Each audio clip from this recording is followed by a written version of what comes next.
Howdy folks, and welcome to another episode of Mingles with Jingles. Now, as I'm sure most of you are probably aware, I did not go to Tankfest this year. For one thing, somebody had to stay at home and look after the cat. Rita was there, but apparently I had a narrow escape because there was a fire at Tankfest this year. Now, I know what you're all thinking, but it wasn't me. I wasn't there. I wasn't within 150 miles of the Tank Museum for this year's Tankfest. But I've just gotten through watching the Twitch clip of Quickie Baby streaming World of Tanks in front of 7,000 people worldwide, being forced to evacuate the building because there was a fire, and leave his tank AFK in the middle of a match. And it's right there in Twitch chat, Tyrannicus222, you know who you are, on Quickie Baby's live stream in Twitch chat.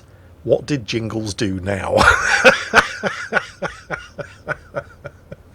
You can't pin this one on me, Twitch. I wasn't there. So, yeah, apparently a compressed gas canister that was being used to power the burners at one of the fast food vans at Tankfest exploded and set fire to the immediate surroundings, as, you know, flammable gas when it explodes is wont to do. Now, apparently the fire was brought under control relatively quickly, but well, you don't hang around and wait to see if the fire's going to be brought under control relatively quickly when you've got thousands of people attending your event. So the first thing the Tank Museum did, very sensibly, was to try to get everybody out. Initially, apparently, I don't know if this is 100% true, initially just the people in the vicinity of the actual fire, but then, since there was apparently less than an hour to go before closing time, they decided, screw it, get everybody out the museum anyway. They must have gotten the fire under control very quickly, though, because within a very short period of time, Quickie Baby was back and streaming again. Or he would have been if he hadn't found out upon his return that due to his inactivity during a match, his account had automatically been suspended for 3 days. Yeah, that's not actually true. But how funny would it have been if it was? So, anyway, yeah. Fire at Tankfest 2019, right in the middle of Quickie Baby's live stream. I haven't seen any reports about injuries or casualties, so hopefully everybody was okay. Although apparently there are a whole bunch of hot dogs and hamburgers that are going to require extensive cosmetic surgery before they can go out in public again with any degree of confidence. So, aside from the Tank Museum nearly burning to the ground, which I hasten to remind everybody I had absolutely nothing to do with, nobody saw me there, you can't prove a thing, I've actually had a pretty quiet week. Which, for me, at this time of the year, is incredibly unusual. I mean, normally it's supposed to be Tankfest, and then there was the World of Warships Community Contributors Summit in St. Petersburg, but none of that. I just had a normal person week. I just did things that normal people do. You know, go to the shops, go to the movies, things like that. And it was great fun. It was actually very nice to have well, aside from putting the video up on YouTube every day, but not having to do anything else. You know, not having to go to Tankfest, not having to go to St. Petersburg. Just doing normal stuff was great. I still notice things that upset me. Things that wound me up no end. I'll give you a couple of examples. So we went to the supermarket, I think it was on Tuesday last week, and I needed to stock up on things like shower gel, shampoo. I don't get through a lot of shampoo for obvious reasons. But I'm in the men's toiletries department at the supermarket. And normally, you know, you feel quite manly. It's full of shaving cream and razors and, you know, man things. And which is in complete contrast to the women's toiletries department or aisle at the supermarket, where they've got things like Mediterranean sea salt, which apparently women put in their bath for reasons of beauty. I don't know. I'm not making this up, right? You can buy this stuff at the supermarket in the women's toiletries aisle. Mediterranean sea salt, Dead Sea sea salt, and it's very expensive. I mean, that's like £5 for a packet. And I looked at the contents because when I see things like this, I just can't let it go, right? I have to examine them. And I looked at the contents, and specifically the ingredients. And do you know what exactly is in one of these very expensive female beauty products of Mediterranean or Dead Sea sea salt? Contents: sodium chloride. So salt, basically. It's exactly the same as table salt and cooking salt. It's just 15 times the price. So, so, I do like to have a good look through the women's toiletries aisle at the supermarket because it just makes me feel all smug and superior. Well, that feeling ended this week when I was looking in the men's toiletries aisle for my shower gel, and I realised that they have finally figured out a way to sell moisturiser to men without them having to be embarrassed about it. Now, full disclosure, I should confess that I personally have been moisturising for more years than I care to remember. The only difference is I call it having a wash. It's nice and simple. Men know what I'm talking about. You go to the bathroom, you go to the sink, you turn the tap on, you apply water to your skin, bingo, you're moisturising. And it also has the benefit of getting you clean. And I've constantly been laughing at women who go out and buy expensive moisturising creams to do exactly the same thing. Well, I can't laugh anymore, because now men are buying them. I mean, men have been buying them for years, but, they had to pretend that it wasn't them. They had to buy the moisturising cream in the women's toiletries aisle at the supermarket, but now they can moisturise with pride and confidence because it's available in the men's toiletries department. Except they don't call it moisturising cream. No, now it's Ultra Hydrating Formula Hydra Energetic Moisturiser, fighting the 5 signs of fatigue and recharging the skin. I suppose it was inevitable. I mean, it was only a matter of time before they started marketing moisturising cream to men as well as women, because that's the advertising and marketing industry for you.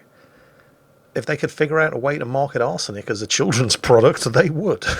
As long as there's money in it, somebody's trying to figure out a way to sell it. So it really was only a matter of time. Speaking of marketing and advertising, something else I noticed this week, which amused me greatly. Domino's Pizza.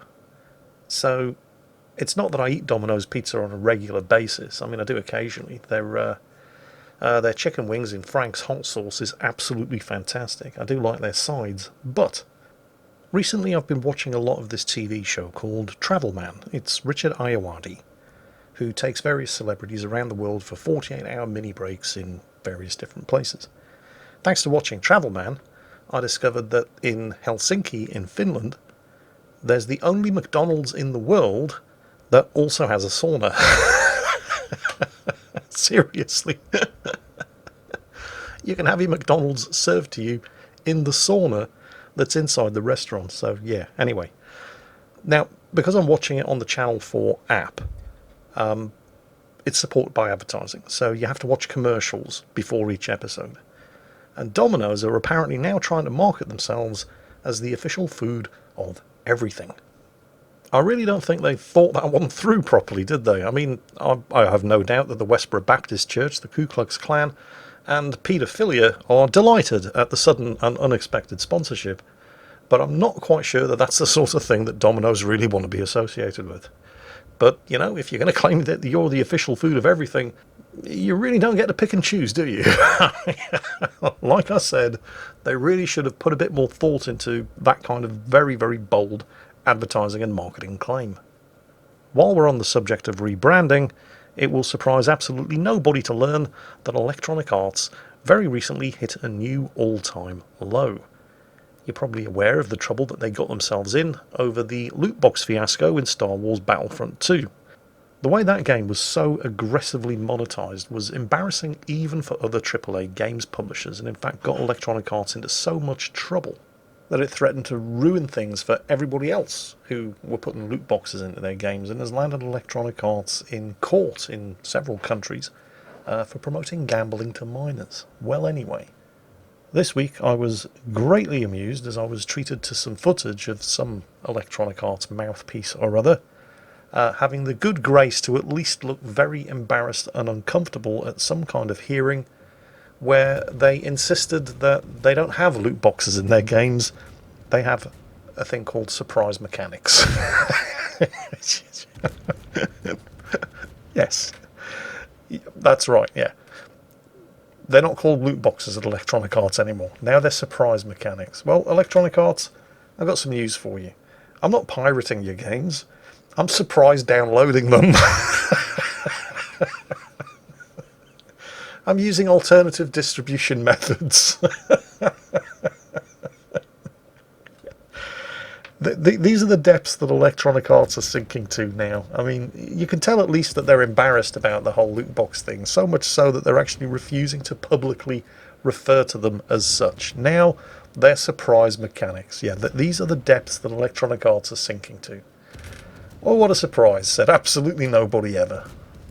Well, as a result of sitting at home this week looking after the dog and the cats and spending far more time than is healthy just watching TV and various different things on YouTube, I've actually learnt quite a lot. See, there's a British TV show called QI. It stands for Quite Interesting, and it's kind of like a celebrity panel quiz show where they have a bunch of celebrities on, usually comedians, and they just ask them questions on random stuff. And the hook of the show is that they ask you things that you think you know the answer to, but it turns out that what you've been told is wrong. So I'll give you an example. One of the questions that was asked is, where in the United Kingdom is their American territory? And everybody just says the US Embassy, because embassies are sovereign soil of the nation to which they belong, yeah? No. The US Embassy in Grosvenor Square in London doesn't actually belong to the United States of America. But there is a plot of land in the United Kingdom that does actually belong to the United States of America. And it's in the town of Runnymede, where there's a memorial to John Fitzgerald Kennedy, and the ground upon which the memorial was laid was gifted to the USA. The US Embassy in Grosvenor Square in London is not American soil. Although, and this is where it gets quite interesting, and also quite amusing, the ground apparently belongs to the Duke of Westminster. And the American government asked the Duke of Westminster if he would consider selling the ground upon which the American embassy is built to the United States.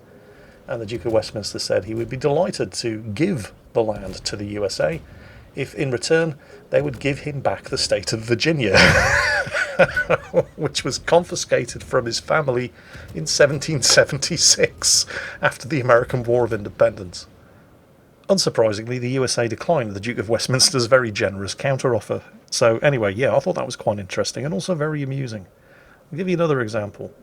Another one of the questions that they asked on the show was, who snubbed Jesse Owens at the 1936 German Olympics?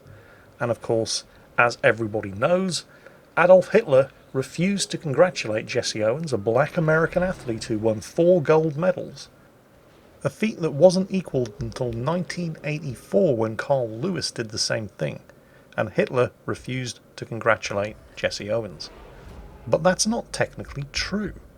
For you to be able to say that Adolf Hitler snubbed Jesse Owens at the 1936 Summer Olympics, Hitler would have had to have congratulated everybody else who won a gold medal and then refused to shake Jesse Owens' hand, presumably because he was black. But that's just not true.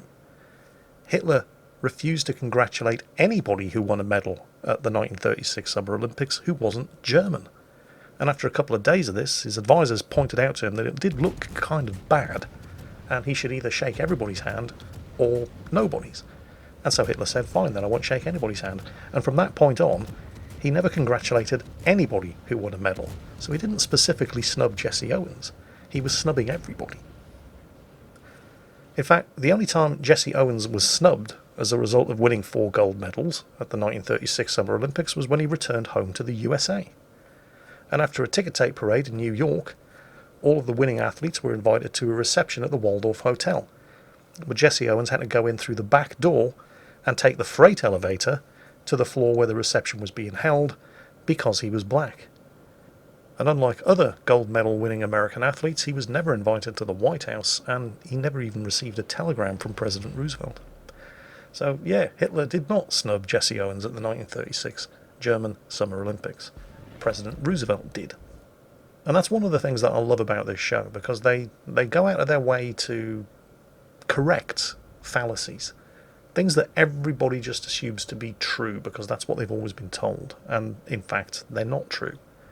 And then they also, well, they ask some of the weirdest questions. For example, this one is fantastic. One of the questions that I heard them ask was, who was the only survivor of the Crimean War? Okay, first of all, isn't that just a bizarre question? I mean, who is the only survivor of the Crimean War? How bad was the Crimean War that only one person survived it? I mean, so straight away, the question itself is weird. Now, for those of you who don't know when the Crimean War was, or even what the Crimean War was, it was the war that featured, amongst other great military blunders, the charge of the Light Brigade. It was a war between Britain, France, Russia, and the Ottoman Empire. And the war took place between 1853 and 1856. So, if the war ended in 1856 with only one survivor, or did it? Well, here's the thing. When Queen Victoria declared war on Russia at the beginning of the Crimean War in 1853, she signed the declaration of war as Victoria, Queen of Great Britain, Ireland, Berwick upon Tweed, and all British dominions. What the hell is Berwick upon Tweed? Good question, glad you asked. Berwick upon Tweed is a lovely little town in the north of England, or at least it is now. At various points throughout its very long history, the town has either been Scottish or English, or Scottish and then English and then Scottish and then English and back again. It's been fought over a lot. It's right on the border between England and Scotland. Because the town had changed hands so many times throughout the course of its history, it was sometimes referred to as a separate entity in any declarations signed by the British monarch, as was the case at the beginning of the Crimean War. However, 3 years later, when the Treaty of Paris was signed to end the war, no mention was made of Berwick upon Tweed, which means that technically this tiny little country town in the northeast of England has been at war with Russia for over 100 years. And in 1966, the mayor of Barrack officially declared peace with Russia. Now, at that point in 1966, this war had been going on for well over 100 years, but there was still one thing still alive that had taken part in the fighting between 1853 and 1856, and it was a ship's tortoise called Timothy, the mascot of one of the British warships that took part in the fighting at Sevastopol. So Timothy the tortoise was the only living survivor of the Crimean War. And it's because of things like that that I just love this TV show. You don't even have to watch the whole thing. There are all kinds of 3-minute clips where they deal with one particular question all over YouTube. QI. Just look it up. I guarantee you will be entertained and amused, and you might even learn something. I certainly did. Anyway, Rita's just got back from Tankfest, and it's well after midnight now, so technically today is her 28th birthday, so I need to go and give her a birthday present. I got her a silver bracelet. You never know, she might show it off on her next live stream. I certainly hope she likes it. She should. It's kind of Greek, because she had so much fun playing Assassin's Creed Odyssey, so I found this place in Greece that specialises in classical Greek jewellery, so hopefully she's going to like it. I'm sure she will. But I need to put this episode to bed, and then I need to put myself to bed. So it's a little short this week, but I hope you've enjoyed it anyway, and I certainly hope you've learned a few things. And we're amused in the process, because now I need to sign off, grab myself a nice cool drink, jump into the shower, because it is really hot here and I'm sweating like a sports teacher on a spelling test, and get myself to bed. And as always, say it with me folks, take care, and I'll catch you next time.